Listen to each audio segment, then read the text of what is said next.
सबसे बड़ा कुसंग है नामापराध। आप लोग जानते हैं कि 5 महापाप होते हैं, 10 नामापराध होते हैं।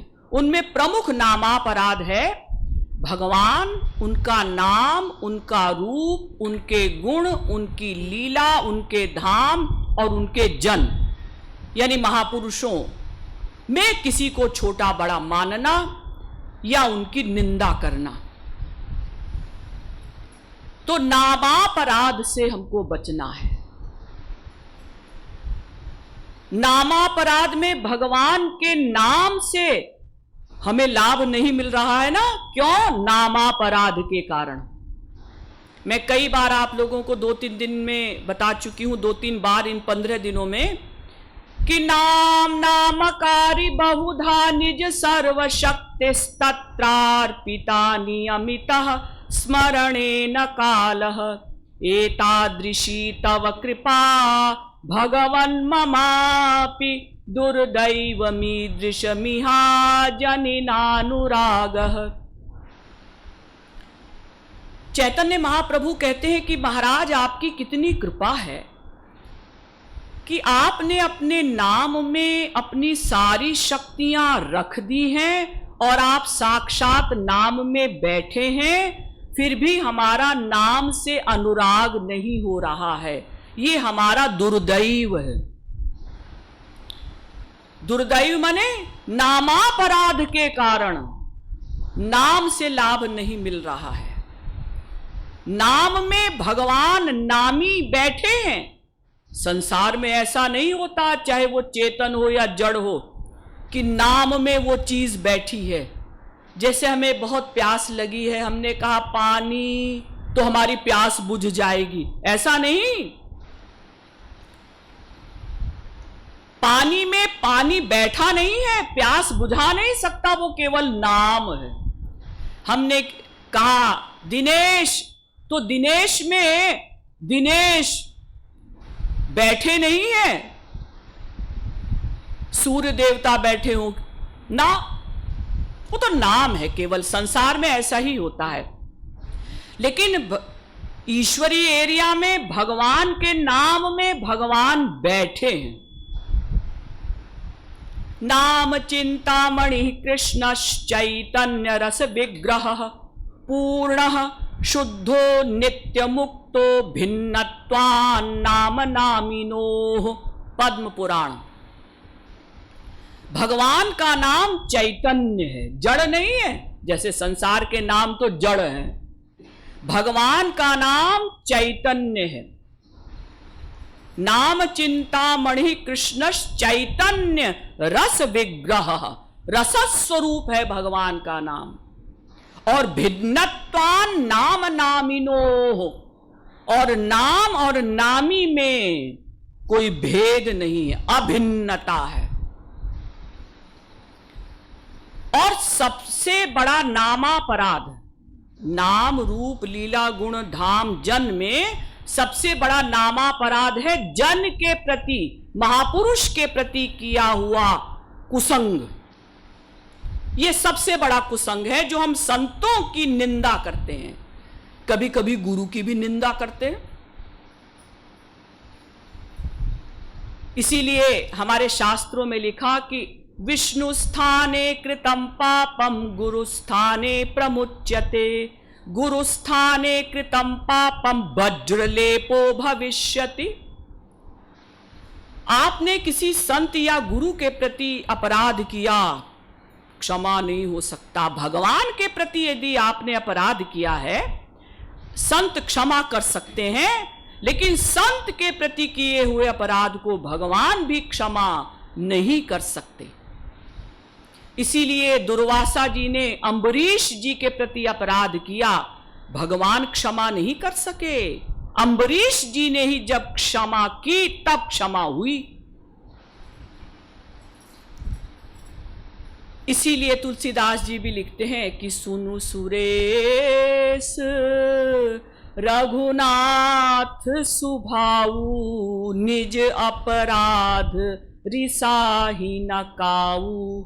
लेकिन जो अपराध भगत कर करई, राम रोष पावक सो जरई।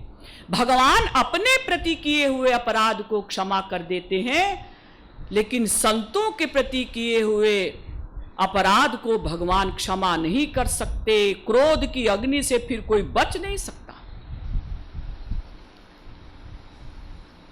एक बात और, बहुत से लोग क्या करते हैं कि अपने अलावा और अपने गुरु के अलावा, ध्यान दीजिएगा, और जितने साधक हैं या और जितने महापुरुष हैं उनको छोटा मानते हैं, निंदा करते हैं, केवल अपने को अच्छा समझते हैं, बाकी अपने ही गुरु के जो अन्य भक्त हैं उनको अपने से छोटा समझते हैं। इसमें तो ये दोष है, इसमें तो ये दोष है, और दूसरे संतों को भी छोटा समझते हैं। ये अपराध है, ये कुसंग है। भगवान के सभी संत बराबर हैं। अगर वो कहीं वास्तविक संत हुए और आपने उनकी निंदा कर दी तो ये नामापराध हो जाएगा। इसलिए कभी किसी साधक को छोटा मत समझिए, किसी दूसरे गुरु को, संत को भी छोटा मत समझिए, उनकी निंदा मत करिए। और सबसे बड़ी गड़बड़ जो हम लोग करते हैं, कुसंग कह दीजिए, अपराध कह दीजिए, कि हम दूसरों में दोष देखते रहते हैं। पर दोष दर्शन सबसे बड़ा कुसंग है। अगर हम दूसरों में दोष देखेंगे तो अहंकार आएगा, तो वो तो ऐसा है, उसमें तो ये गड़बड़ है, ये गड़बड़ है, मैं अच्छा हूं, मुझ में ये गड़बड़ नहीं है। और दूसरी बात, दूसरी हानि क्या होगी, उसके दोषों का चिंतन करते करते करते करते वो दोष अपने में आ जाएंगे। एक सच्ची घटना है कि एक नागा साधु थे। तो एक बार घूमते घूमते घूमते एक नीम के वृक्ष के नीचे, जिसके चारों ओर ऐसे चबूतरा बना हुआ था पक्का, उसमें उन्होंने धूनी रमा दी। वो वहीं बैठ गए कि मैं यहीं तपस्या करूंगा। पूरे जीवन उन्होंने तपस्या की, तो वहां भी वो सोचा कि कुछ दिन यहां तपस्या कर लूं। तो नागा साधु ने जहां धूनी रमाई पेड़ के नीचे, उसी के ठीक सामने एक वैश्या की अट्टालिका थी, वैश्या का घर था ऊपर। तो उस वैश्या के पास बहुत से पुरुष प्रतिदिन आते थे। नागा साधु को पता नहीं क्या सूझी, तो उन्होंने क्या किया कि जैसे ही उस वैश्या के पास कोई पुरुष जाता, वो तो देखते थे, तो एक कंकड़ रख देते। दूसरा पुरुष गया, दूसरा कंकड़ रखा, तीसरा पुरुष गया, तीसरा कंकड़ रखा। ऐसे कई दिन तक वो ऐसा ही करते रहे, तो बहुत सारे कंकड़ इकट्ठे हो गए। कई दिन पश्चात वो वैश्या अचानक अपने घर के बाहर, ऊपर अट्टालिका से बाहर निकली, देख रही थी नीचे। तो नागा साधु ने उसको बुलाया, ए इधर आओ। वो नीचे आई तो साधु ने उसको डांटा, तू कितनी पापिनी है, कितनी निकृष्टा है, देख तू अपने पापों का पहाड़, इतने पुरुषों को तूने भ्रष्ट किया है, तुझे कभी भी क्षमा नहीं मिलेगी, नरक मिलेगा तुझे। अब वो बेचारी घबरा गई। बहुत सी वैश्याएं तो मजबूरी में वैश्या बन जाती है ना। एक बार बाई चांस या धोखे से या अपनी ही गलती से किसी लड़की से कोई गलती हो गई और समाज उसे बदनाम करने लगा, तो वो सोचती है मैं बदनाम तो हो ही गई हूं, चलो वैश्या बन जाती हूं। तो बेचारी घबरा गई और बहुत गिड़गिड़ाई, महाराज आप मेरे पापों को क्षमा करा दीजिए, महाराज मेरा उद्धार कैसे होगा, मुझे क्षमा करवा दीजिए। साधु ने कहा नहीं नहीं, तूने इतने पाप किए हैं, तुझे कभी क्षमा नहीं मिलेगी, हजारों वर्ष तुझे नरक भोगना पड़ेगा।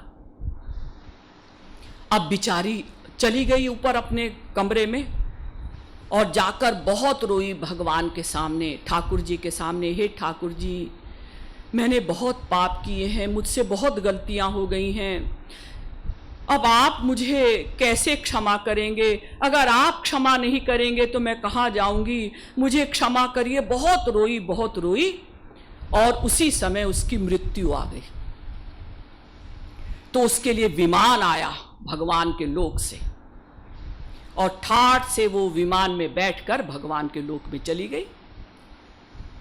और जब साधु ने उसको डांटा था, वेश्या को, बेचारी ऊपर जाकर वो रो रही थी, तो नीचे साधु बैठे हुए, वो साधु जो थे बड़बड़ा रहे थे, पापिनी कहीं की, निकृष्टा, दुष्टा, इतने पाप किए और कहती है क्षमा करवा दीजिए, उसे तो कभी भी क्षमा नहीं मिलेगी, इतनी पापिनी को। अब उनकी भी मृत्यु का समय आ गया, तो यम के दूत आ गए, हाथ में पाश लिए हुए डरावने, और कहा चलो। तो उन्होंने कहा कहां चले? तुम्हारी मृत्यु का समय आ गया है, तुमको नरक जाना होगा। तो साधु ने कहा कि नरक मैं क्यों जाऊंगा? मैं तो जब बहुत छोटा था तभी बाबा बन गया था, और तब से मैं इतने वर्षों से लगातार तपस्या कर रहा हूं। अरे तुम उसको आए होंगे वैश्या को लेने के लिए, वो सामने रहती है, वो है पापिनी, तुमसे गलती हो गई, मैं यहां बैठा हूं, तुम उसको लेने आए होंगे। यम के दूत हंसने लगे, हमसे गलती नहीं होती है, तुम्ही से गलती हुई है। तुमने तपस्या तो की है, लेकिन तुमने दूसरों के दोषों का चिंतन किया है, लगातार तुमने दूसरों के दोष देखे हैं, तुम्हारी चित्त वृत्ति गड़बड़ हो गई है, इसलिए तुमको नरक जाना पड़ेगा। वो नरक गया साधु, वैश्या चली गई भगवान के लोक में, और वो बाबा जी चले गए नरक में। दूसरों के दोष का चिंतन करते करते चित्त वृत्ति गड़बड़ हो जाती है, अहंकार आ जाता है, वो दोष अपने अंदर आने लगते हैं और हमें पता ही नहीं चलता। इसीलिए हमारे शास्त्रों में कहा गया, परस्य निंदा पैशून्यम धिक्कारम च करोति यः, तत्कृतं पातकं प्राप्य स्वपुण्यम प्रददाति सह। पद्म पुराण। जो दूसरों की निंदा करता है, परस्य निंदा पैशून्यम, दूसरों को दोषी समझता है, धिक्कारम च करोति यः, जो दूसरों को धिक्कारता है, वो तो ऐसा है, उसमें तो ये गड़बड़ी है, वो तो कामी है, वो तो क्रोधी है, तो फिर क्या होता है? तत्कृतं पातकम प्राप्य, फिर उसके किए हुए पाप उसको मिल जाते हैं, और जो उसने स्वयं ने पुण्य किए थे, स्वपुण्यम प्रददाति सह, और अपने पुण्य वो उसको दे देता है। इसलिए कभी किसी की निंदा नहीं करनी चाहिए। हम सत्संगी भी यदि किसी से मिलते हैं, किसी के घर जाते हैं, तो हरि और गुरु की चर्चा ही करें। अगर कोई दूसरे की निंदा करता है, तुरंत कह दें, भाई देखो ऐसा है, मुझे तो बहुत जरूरी काम है, मैं जा रहा हूं। और अगर वो जबरदस्ती रोके, अरे नहीं रुको, थोड़ा तो बैठो, तो स्पष्ट कह दें कि भाई देखो, अगर तुम हरि और गुरु की चर्चा करोगे तो हम बैठेंगे, और अगर तुम किसी की निंदा करोगे या और कुछ आलतू फालतू बात करोगे तो हम जा रहे हैं। और उसको समझा दो कि देखो, दूसरों में दोष देखते देखते हमारे अनंत जन्म बीत गए, वो ऐसा है, वो ऐसी है, उसे ऐसा नहीं करना चाहिए, उसे ऐसा नहीं करना चाहिए, ये हम बहुत कर चुके अनंत जन्मों में।